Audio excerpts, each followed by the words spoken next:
So now we're going to get into campaign strategy and budgeting. So this is going to be a couple of videos.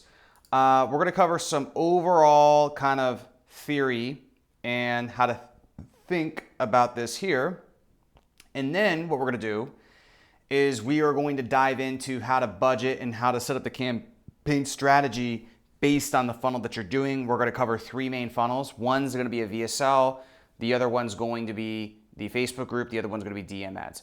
So then that way you know exactly what to do, okay? Now, that being said, also by going through all of the next trainings, you're going to really understand how to think about this to where down the line, if you launch a book funnel, if you launch a webinar, if you launch anything, this is really how you think about running paid media anyways, okay? So you'll watch this one and then you'll go to the specific funnel that you're doing and watch that one next. Now, if you're doing a funnel that's different than any of the three ones that I'm talking about, what I would do is model it off of the VSL. Okay, that's going to be your closest, that's really the most advanced one. And so that's going to really cover like the same strategy using there for the most parts, the same strategy you'd use for a book funnel, direct to sale, webinar, whatever it is. Okay, so with that being said, what we're going to do is we're going to go over the three factors that determine our campaign strategy and budgeting. And then after that, we'll dive into the specifics. So there's three things, okay? Number one is optimization. Number two is testing duration, so how long we test campaigns for. And then number three is testing volume. In other words, how much do you have to spend per campaign for it to really be a test? For you to know like, okay, I have statistically significant data that this test is good or not good, okay? So those three things, again, optimization, which we'll talk about right now, testing duration, testing volume, how much you're spending, okay? Optimization, so first and foremost, ads work best when you're able to get 30 plus conversion fires per week, per campaign for the event that you're optimizing for. Now, for our purposes, we can go as low as 15, but we try not to go lower, okay? So what this means is if I launch a campaign and optimize the campaign for leads, I wanna get at least 2 leads a day. That'd be the bare minimum.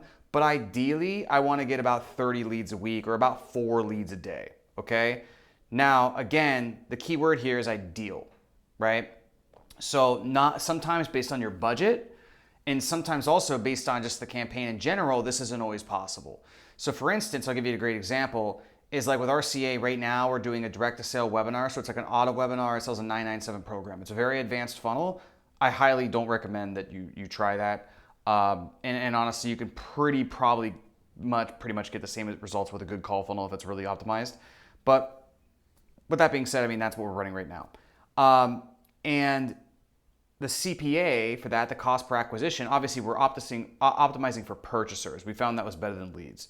So we're optimizing for purchasers. The CPA is about, let's say right now with November and Q4 CPMs, it's like 1,500, right? We don't make money on it on the front end. So 1,500, well, 2 campaigns, even to get 15 conversions a week, right? 2 a day, you'd have to spend 1,500 per campaign.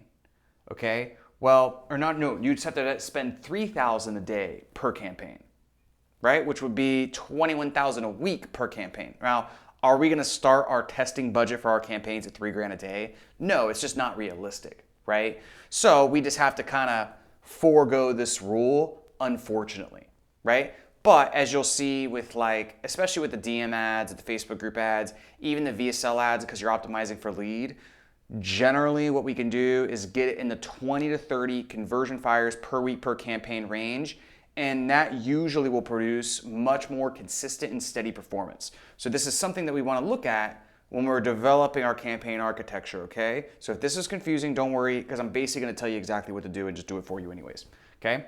The next thing is testing duration.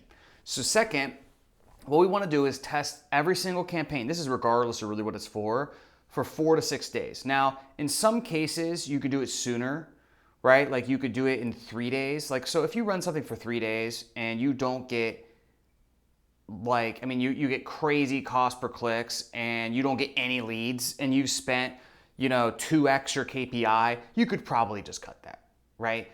But generally, we want to wait 4 days. And the reason why is sometimes ads just have a bad day.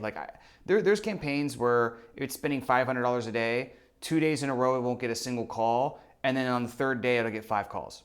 And then it's in KPI. So it's just weird how that stuff works and there's ebbs and flows.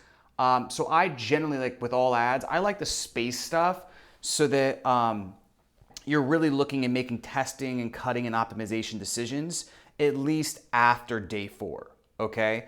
And then when we go into later and how to optimize the ads, you really go in and you look at 7, 14, and 30-day timeframes. You're never really looking at how was the last 4 days anyways. So again, testing duration, what we're gonna wanna do is we're gonna wanna budget the campaign so that around, ideally, day 4 to day 6, we can make a testing decision, okay? Now, if it takes longer than that to make the testing decision based on the next criteria, that's fine, okay? But, you know, you'll see how this all ties together in a second. So this brings me to the next point, and I think my training kind of got cut off here, but I'll just explain it. So the next criteria is testing volume. So this means how much do you actually spend to conclude a test. So what we want to do is we want to spend 3 to 5x KPI, okay? So we want to spend 3 to 5x KPI. So for example, if it's DM ads, and we're going to cover this in a second, if your KPI is, let's say 30, we're going to cover this in the next training, but just bear with me. What we want to spend then is $90 to $150 minimum before making a decision, okay? We want to spend 3 to 5x that KPI. If it's Facebook group and we're doing leads, let's say our KPI for that is $20 lead. It's a little bit more of like a B2 solopreneur, B2B. Okay, well, guess what? We want to spend 60 to about, what would that be, 100 to make a testing decision there. All right. Now, as you'll see, as I go into these next 2 trainings here, when I go into this one and then this one, that show you exactly what to do, you're going to see that I actually recommend doing more than this, because this, in the grand scheme of things, is a very, very, very, very low number. So I recommend actually doing like $250, which is going to be about 8x KPI, and that's going to give you a really good read, okay? And it's going to allow the Facebook to get enough conversions to actually optimize, okay? Now for the VSL, you know, it's a little bit trickier because there's 2 KPIs. There's CPL and CPBC. So what we want to do is we really want to focus on CPBC. And if CPBC, cost per book call, is $300, we want to spend $900 to $1,500 per campaign. That's 3 to 5x KPI to make a decision.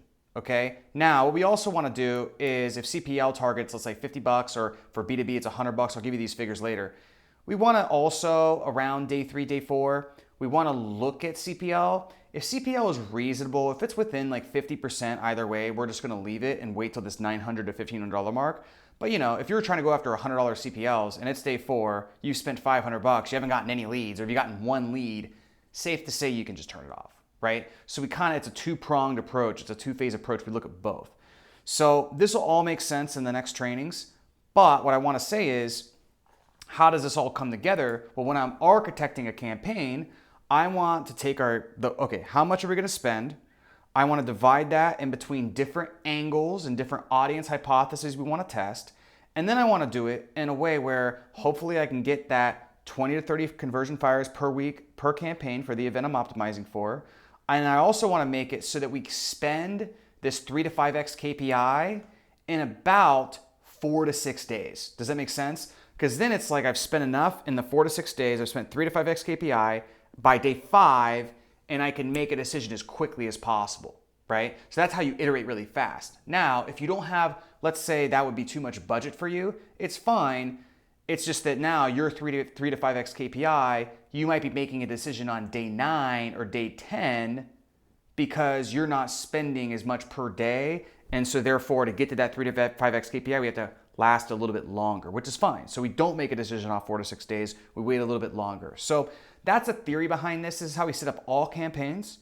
Now, with exception of this one, right? Because again, like in the RCA example, sometimes it just isn't realistic. Or maybe if you're really skipping on budget, you just can't do the 20 to 30 conversion fires per week. It's just too much money for you, okay? So this is kind of the optional one. It's ideal, but these are the ones we always follow. So with that being said, knowing that, you'll see in the next videos how we set this up and how we get it to work.